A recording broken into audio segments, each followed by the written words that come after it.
Hello, listeners, and welcome to another episode of Subscription Scaled. I'm your host, Nick Frederick.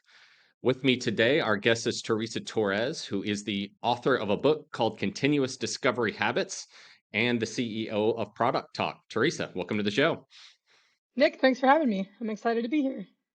Awesome. Excited to dive in here and, of course, learn more about the book. But let's start with a little background on yourself and how you came to found Product Talk. Yeah, so I work as a product discovery coach. Basically, what that means is I help product teams make better decisions about what to build. So discovery is the phase of work that we're doing to figure out what's the right thing to build to create value for our customers and hopefully for our businesses. I got into that by early in my career. I started as both a designer and a front-end developer. Over time, moved into product management, then moved into sort of startup executive leadership roles. Sort of saw the same problem everywhere, where that just most product teams weren't spending enough time with their customers. So I decided I wanted to work on that problem, and I've been doing that for about the last 10 years. So what brought you from all of that experience into now it's time to write a book? Yeah, people started asking me to write a book, so that was a pretty good sign. Um, Okay, yeah. I'm a big reader, and so I think books are a really great way to convey knowledge. I write a ton. I've been blogging for 10 years. So it's kind of a natural next step. Really, what Sure. happened though was I saw in my coaching practice that I had started codifying a lot of my curriculum so that my coaching became a little bit of a flipped classroom model where teams went through the material on their own and then they showed up and we looked at their output. And I saw that teams were getting pretty far on their own. And I was like, oh, okay, now it's time to actually get this in more hands. It's time to write the book and get the book out there. Get the book out there. Yeah. Awesome. So when did it come out? May of 2021. Okay. All right. So you launched this in the middle of the pandemic. How's it going so far? Yeah, I actually wrote quite a bit of it You did. during the pandemic. Yeah, the pandemic was kind of a blessing in disguise in that I had a slower than normal summer 2020, like a lot of people that sell to companies. Right. And I took advantage of it and did a ton of writing. And then I launched the book in May of 2021. The response has been incredible. I had a publisher tell me that a successful book sells 10,000 copies over its lifetime, and I sold that many in the first 2 months. Uh, so it's just been mind blowing, and the reviews have been fantastic. And it's just really rewarding for me to see. I mean, I'm personally really motivated to get teams to engage with customers and build better products because we all need better digital products in our lives, let's be honest. And so it's super exciting to see it out there and to see such a warm reception. And I hear from teams all the time telling me they're putting the practices into the habits into practice, which is really exciting. That's got to be really exciting, really rewarding. Did you take your own advice when you wrote the book and listen to your customers about what they wanted to hear? I did actually. So I wrote a blog post about this. I basically wrote about how I used my exact same process to test the content in the book. So I Okay. started writing the book in 2016 and I realized books kind of suck. Like you have to spend a year plus writing a book and then you put it out in the world and you hope it's good. And I'm not Yeah. in the business of hoping things are good, right? I'm in the business of test and iterate. So Yep. I started to think about like how can I actually get feedback on this content? And that's when I started like codifying what I taught in an online curriculum that my coaching clients used. And that Okay. allowed me to like rapidly iterate and test. And I worked with, in my coaching practice, I worked with 10 teams at a time. So I had natural cohorts so I could track. I would track how teams move at their own pace. So I would track how quickly teams would move through the curriculum, where they got stuck, where they ran into problems.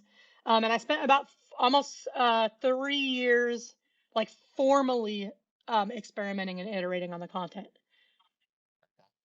Nice. So you were able to kind of test as you went and adjust it, and then the output was this book, right? Yeah, and then even in the book writing process, so that was sort of the curriculum development.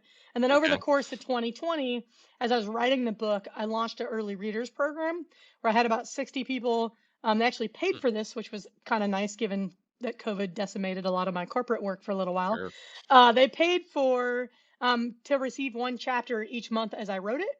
And then we did monthly calls where they gave feedback on the chapters. And what I really focused on in those calls was what were you able to put into practice? Because I really wanted to create an actionable book. And that Yeah. had a tremendous impact on the book. A lot of the format of the chapters, every chapter I include like an anti-patterns section that came from feedback from those early readers. So it really was co-created with a lot of my early readers, which was fantastic. Yeah, that's fantastic. So let's go back to a second to your experience because what I heard when you were talking about your background was you've approached product development from a lot of different angles, having been a coder yourself and then a product manager and then an executive leader. What is it about that varied experience and looking at it from different angles that you think is so valuable and led into your content? Yeah, I think the business world teaches us to work in silos, right? Mm, Most of us sort of focus on our role and we're focused on climbing the career ladder. And it leads to this very territorial kind of behavior. This is my domain. We hear people say things like, who owns the decision? Who are we escalating it to? I don't love any of that. Like, I wish that business just remembered we're a collection of humans. We should interact with each other like humans. No two product managers are the same. No two designers are the same. No two software engineers are the same. Can't we just get people in a room and figure out how to work together? And I know that that's not trivial. It's actually really hard to truly collaborate. But I do believe it leads to better products. And I always spanned role boundaries. So my very first job, my title was application software developer. So I was technically a software developer, but I did design work and I implemented my designs, and that was the development part of it. And a lot of that was because it was the 90s and not very many companies were hiring designers. So it was a way to be employed. And then I moved into a hybrid design product management role. And then even as an executive, I always sort of spanned boundaries just because I have a very problem solving mindset. I want to just do whatever it takes to get the problem solved. And yeah. I think, frankly, we just need more of that in business. It shouldn't be about my turf versus your turf. It's about we're on a shared mission. Let's just figure it out. Yeah. So prior to doing what I do now, I worked at a very large corporation, about 3,500 global employees, and very siloed. Yeah. And when I came in, coming from a small business, actually music business background, it was always what you just said. It was about, well, let's just get the job done. I don't really care what your title is. If that's your role and you need to be here, well, then be in the room and let's have a conversation. But some organizations just structure themselves in those silos, and leadership makes or tries to keep people in their lanes, and that's when it becomes, to your point, very hard to collaborate, right?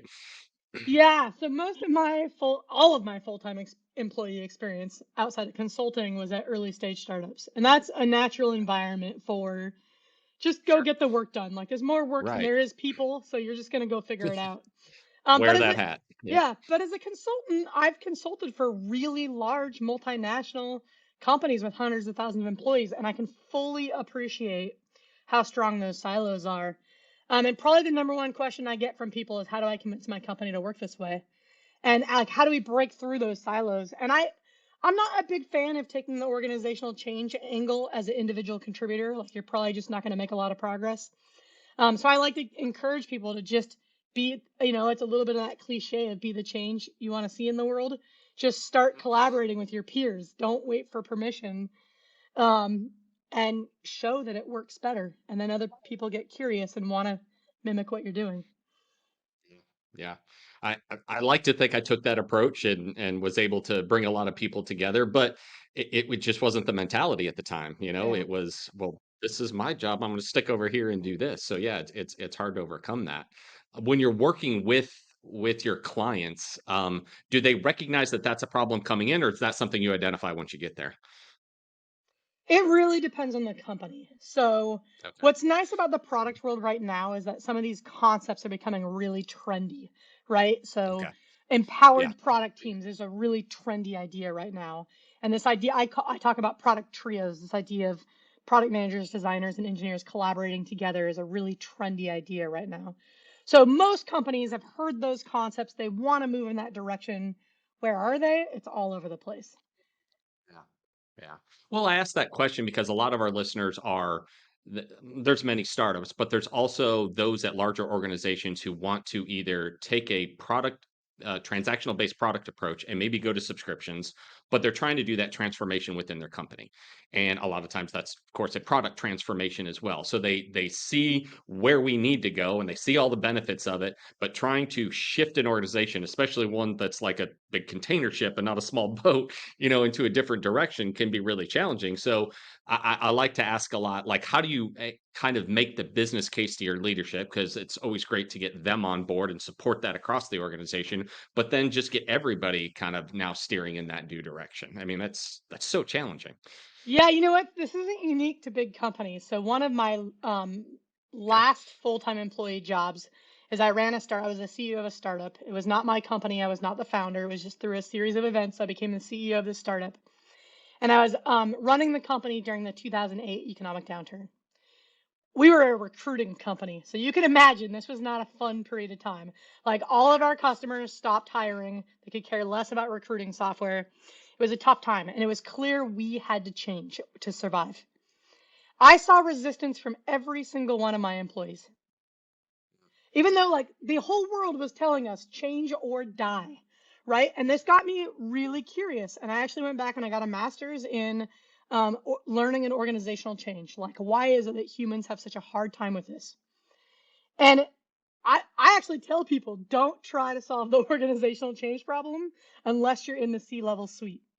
And it's because in order for an organization to change, it requires that all of the individuals in the organization change. And what ends up happening, the reason why organizational change is so hard, is that all the individuals change at different paces, right? And so, like, you're all trying to Mhm. go this direction, and you got a whole bunch of people that are leading the pack that are super frustrated. And then you've got these Yep. stragglers and everybody in between. And it's really chaotic and it's really messy. And a lot of organizations give up on the change because the chaos seems worse than what they were doing before, right? Mhm. But that is Yep. a part of Yep. the change. So I look at it more as like, okay, if we're a collection of individuals, our leaders need to say, here's where we're going and here's why we're doing this change. But the rest of us individually need to take responsibility for managing our own mess and our own chaos as we go through the change. And I think the best way to do that is to really understand where are we heading and then take responsibility for how do I get me and my team there as quickly as possible. And then if we all collectively do that, the chaos lasts a small amount of time. As long as your leaders can point you in the right direction, which is a big if. Right. Yeah. That's a big if. One of the challenges I know we always had, so I typically sat on the IT and operations side of the house. Hmm. And so our product teams and our sales and account management teams, especially the product teams, were always trying to come up with the next great idea that was typically driven by what our clients were asking us for, to be fair. Yep. So they had good intentions. So they changed the way we did a project, or product, the way we delivered it, or the way we fulfilled it, or the way we build it. And then we over here in operations and IT had to deal with, oh gosh, our systems weren't built to do that. So either we Yeah. were doing it manually or trying to, make the systems bend to what we were trying to do. And then they do that for 6 months and then they move on to something else. So over years and years and years of existing, had dozens of one-off processes, Yep. and nobody wants to walk away from revenue, right? Like, don't cancel these members. They're, Yep. it's revenue, but you're like, okay, this, guys don't realize how much time and effort this takes just to deal with this. So we ended up with a very complicated environment. So, that was always, I think, our apprehension on our side of the house to innovation was, you guys get to walk away from this. We don't. And that almost reinforced silos, right? Because Yep. now you're like, wait a minute, guys, I'm not motivated to listen to what you have to say. So how can you break those things down? Yeah, this is the classic sales versus tech team like Uh-huh. clash, right?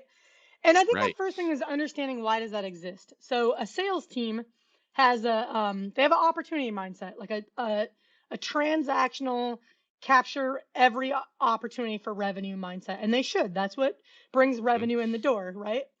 But they think about it as I have a customer sitting in front of me. I have to do everything I can to capture revenue from this customer. Whether it's a prospect that's a first time customer or whether it's someone renewing, I have to do whatever it takes to get this person to open up their wallet and continue to give us money. And it really is this one customer by one customer point of view. Product teams and tech teams have a different perspective. They want to look at like how do I build as little as possible, not because we're lazy, but because that's what's maintainable over time Mhm. to Mhm. serve as much of the market as possible, right? So it's Right. what's the product? Really is product thinking. How do I build as little as possible and meet as much of this demand as the market is bringing? So product and tech teams have this market focus, and salespeople and account managers and customer reps all have this customer by customer focus. And they seem related. It seems like we always get in these fights of like we just want to do right by the customer. But we forget that like our unit of analysis is completely different.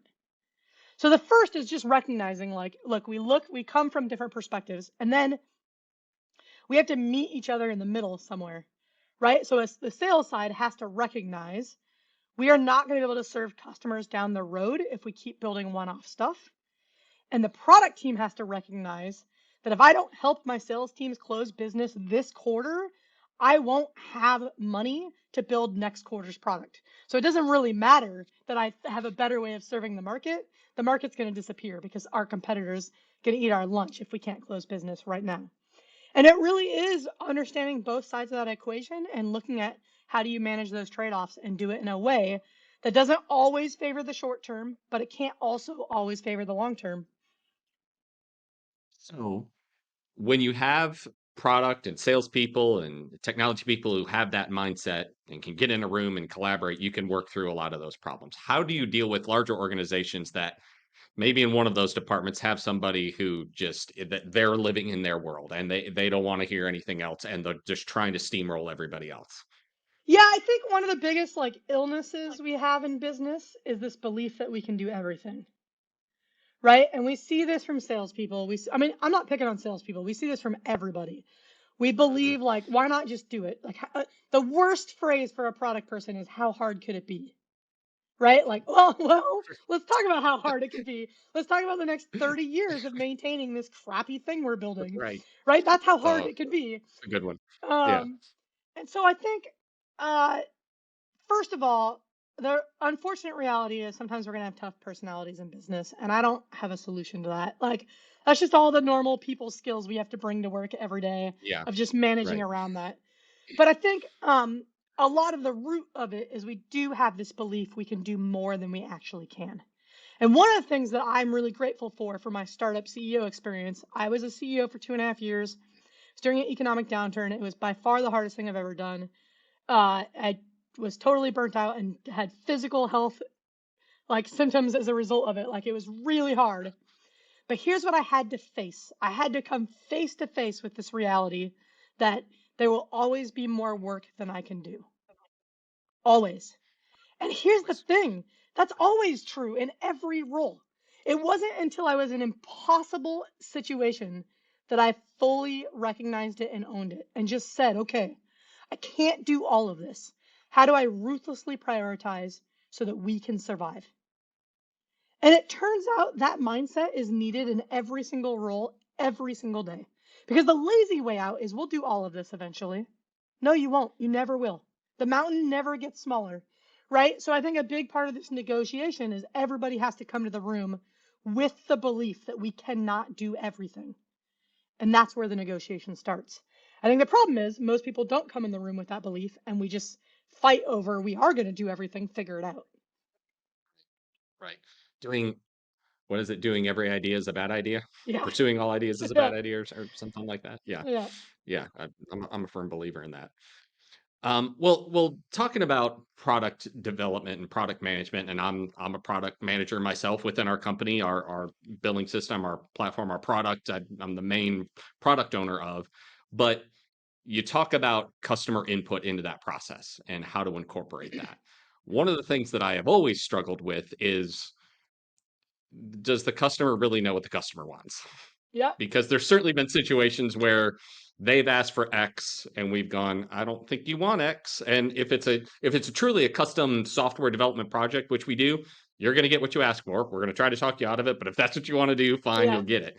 But when you're talking about SaaS products and things like that, you have to think about all of your customers, right? So what are good ways to kind of weigh that out to you want to listen to your customer, but you gotta take it with a grain of salt sometimes. Yeah, so there's two sort of marquee quotes about this, right? Steve Jobs said, customers don't know what they want until we show it to them. Mhm. And then Henry Ford allegedly said if I had asked customers what they wanted, they would have said a faster horse. And Jobs and Ford were right. Customers don't know what they want. And so when we talk about, they don't know what's possible. They don't know what's possible with technology. That's our job. And so when we Mhm. talk about um, engaging with your customers, getting feedback with your customers, it's not in the form of, hey, what should we build?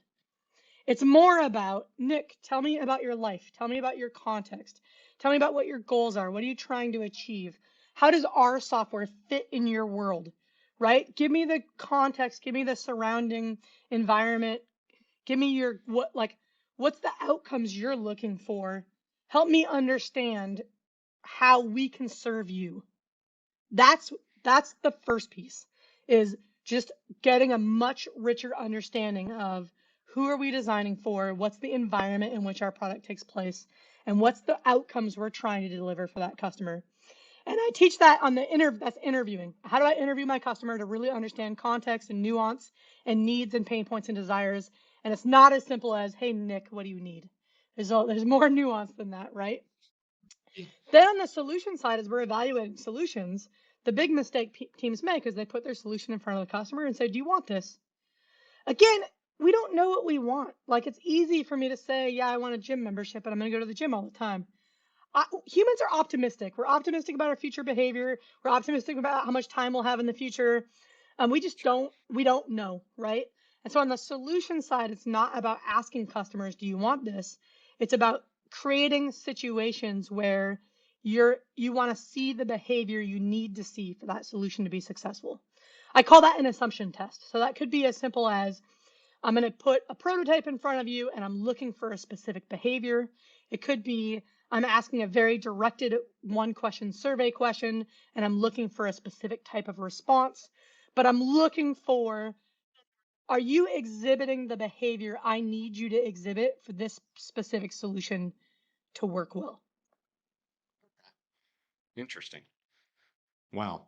So, what types of kind of the flip side of that coin is what types of things wouldn't you do or wouldn't work if it's like I think you mentioned just directly asking them because you can get they don't really know what they want. But what maybe what are some things you should avoid? Surveys? I don't know what doesn't work. Yeah, so the big thing that the big mistakes that most teams make when they're talking to a customer is they ask them about future behavior.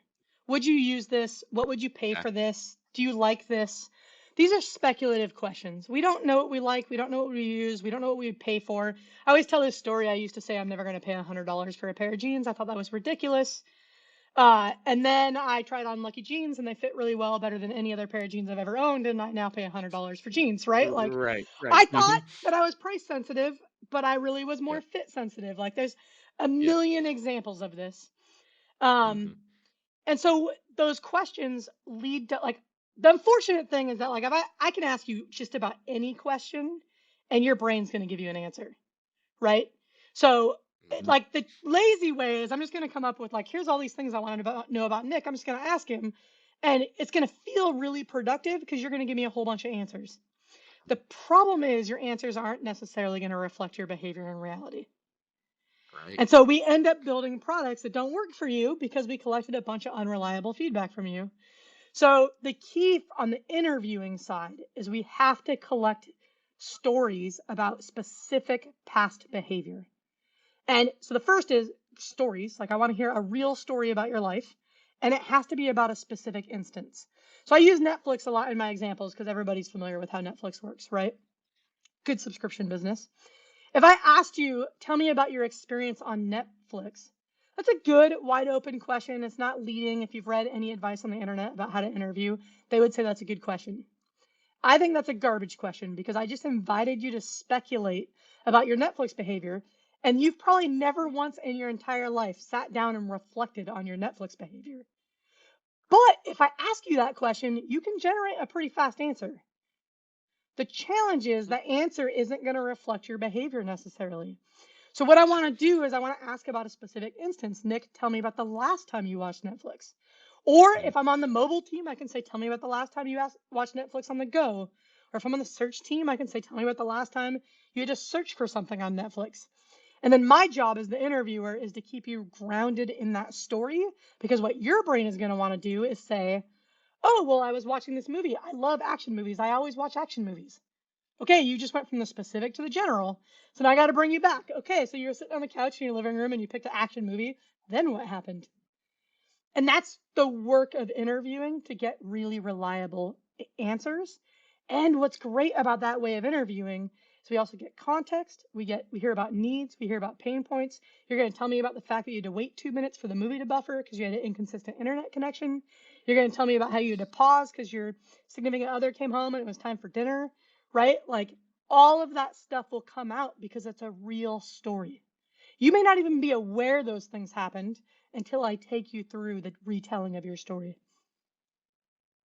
So you can't always get your customer in a room to sit across the table from you and be able to, ask these questions and listen to the answer and then get the feedback. I mean, what are some effective ways these days, especially in the remote digital world, to get from your customers or get answers to those questions? Yeah, so I like to take this like good, better, best mindset with research. So like the best case Okay. scenario would you would have someone in person in front of you. You're having a face-to-face conversation. You can read their body language. You can build rapport. It's great. In fact, if you're doing it over a adult beverage, it's even better because then everybody's relaxed and they're more open and Mhm. whatever, right? That's not sustainable. Like, most product teams can't do Right. that every week. And so that's Mhm. best. I want to look for what's good and more sustainable. So I'm perfectly fine with product teams doing Zoom interviews.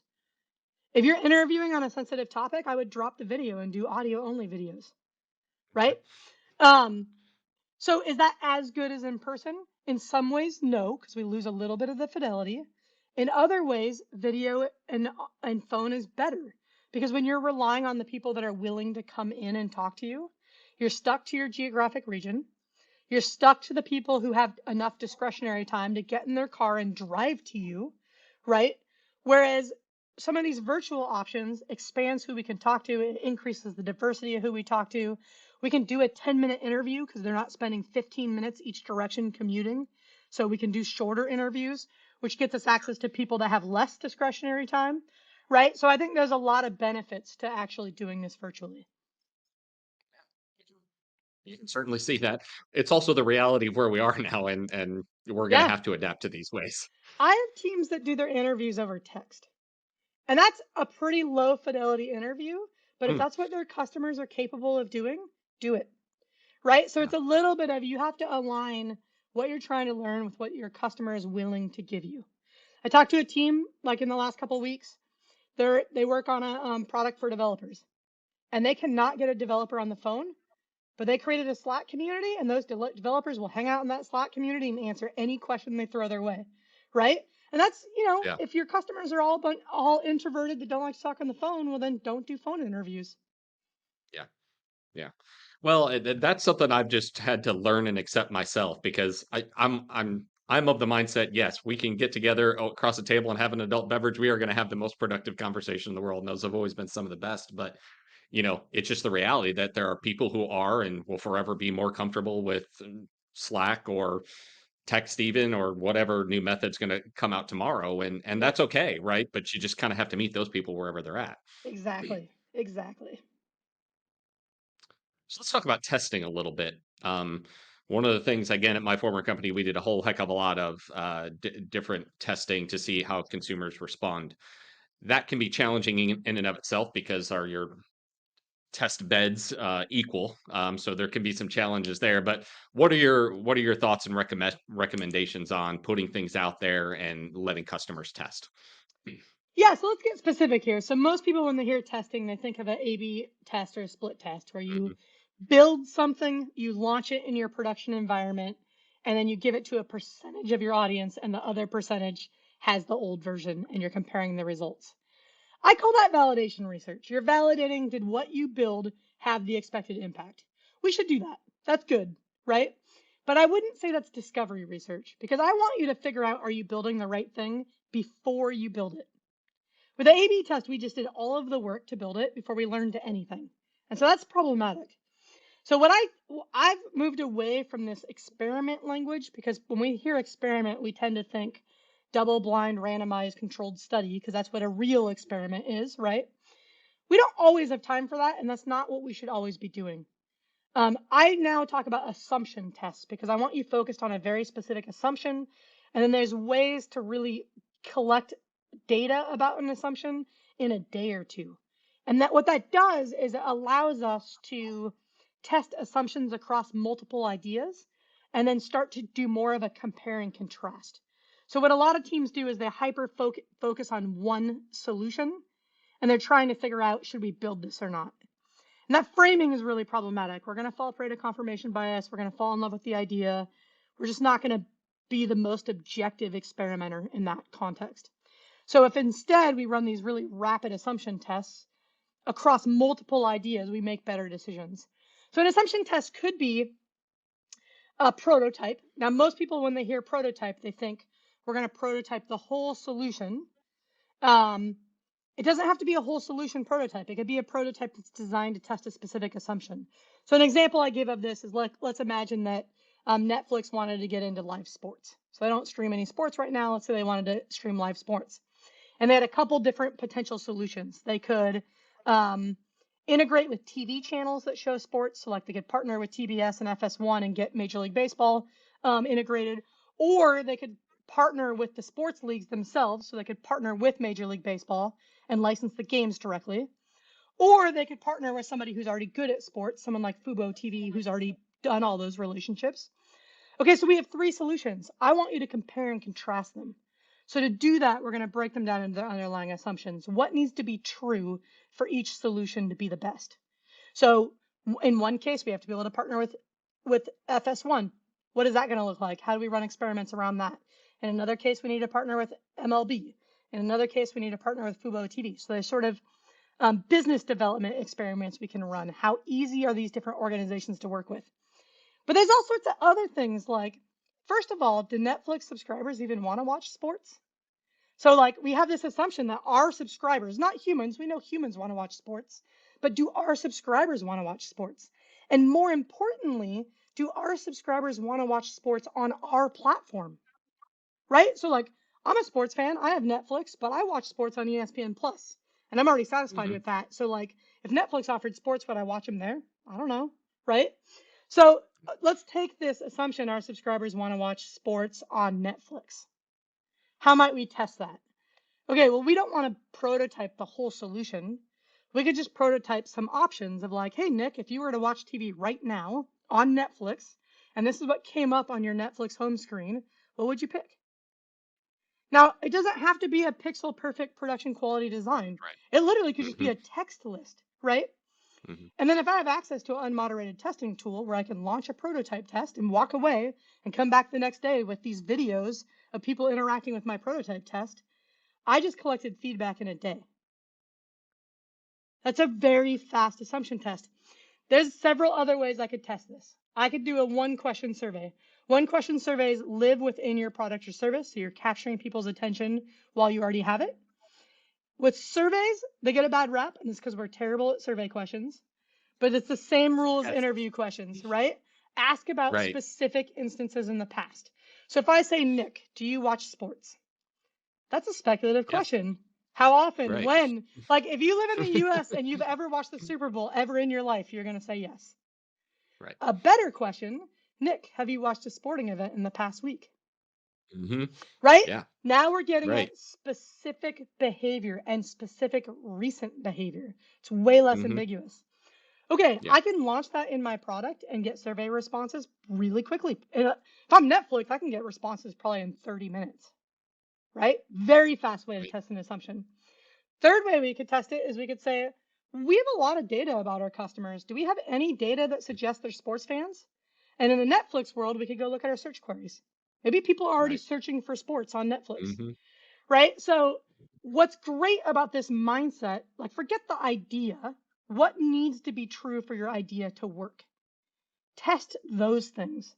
And those tests are way faster than these big idea tests. Do you equate this assumption test with a hypothesis? Do you think those are the same ideas? Yeah, so I've moved away from the hypothesis language for the same reason why I moved away from experiment. Conceptually, there's nothing wrong with that language. It's just that really quant-minded folks will start getting into like, what can you learn from talking to a customer, and what are you going to learn from this survey that's not a representative sample? And like, we're not scientists. It takes 10 years to learn anything in science at a minimum, right? Like, the example I gave in my book was it took us 80 years to find any evidence of Einstein's theory of relativity. That didn't mean it wasn't a good theory. It didn't mean we didn't learn things Yeah. along the way, right? Like, there's lots. We don't have 80 years. We got to ship something next week. So Yeah. I don't like the hypothesis language simply because most people use it for things that are not hypotheses, like they're not specific enough to be testable. And it also encourages you to think about these large scale experiments that we don't always need to be running. So I prefer the language assumptions, like we are making assumptions Okay. and we can test them. But I used to say you start with an assumption and you turn it into a hypothesis. Okay. We're not scientists. People struggle with that language. Yeah. Well, one of the reasons I was asking that was, is there a danger for product managers who are humans to come up with an assumption, hypothesis, whatever language you want to use, and then go find the data to support it? I mean, that's a Yeah. pretty rampant human condition these days, is go find the facts that support whatever my opinion is, right? Is that a danger? It is a danger. Good discovery requires intellectual rigor and honesty. That's just the reality, right? So if you're Mhm. not looking for evidence for and against, you could be doing all the right activities. You're still gonna build the wrong stuff. I do think this idea of like the null hypothesis is useful in the product world where we're looking for evidence for and against.